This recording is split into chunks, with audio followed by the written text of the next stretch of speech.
qofku maalinta qiyaame markuu soo istaago meesha lagu xisaabayo kama dhaqaaqo ilaa iyo afar la weydiiyo afartaasina waxa ugu horeeyay rasuulku tilmaamay qofka waxa la weydiinaya cumrigiisi iyo wuxuu ku soo qabtay iyo cumriga qayb kale oo kamid ah oo laakiin ah waxyaabaha ugu muhiimsan bilaadanka soo mara dhalinyarnimadiisi iyo wuxuu uga soo faa'iideystay ma garanayo waqtigu inuu yahay markaasi xataa rasuulku uu sheegay sidoo ku sugan yahay alayhi salaam inay laba shay dadku nimcadooda kuma baraarugaan ilaa markii waayaan oo rasuulku tilmaamay salaam inay tahay caafimaadka iyo firaaqa marka qofku waqtiga firaaqa uu haysto wax la dilo oo meel cidla laga tago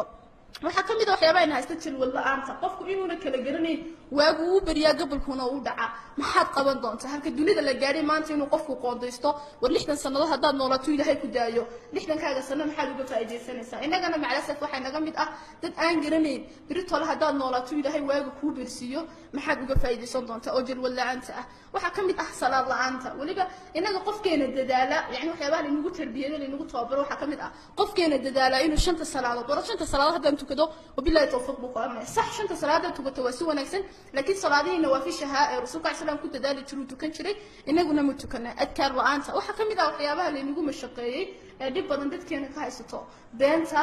بلندر هذا حنتا واللي بدمر بي أكفريا إنك استهرب قلنا مكبرتين مقاحي الله في القيبة وحيا مشكلات كوجو بدنين هاي ستة أي كمية هاي هذا بقى نفتا وحلها إمام الشافعي رحمه الله haddii aanad naftaada ku mashquulin xaqa iyada baadilka kugu mashquulinaysa oo micnaheedu yahay haddaanad hoggaanka u qaban iyada hoggaanka ku qabanaysa oo waxay jeceshahay iyo waxay rabto kugu mashquulin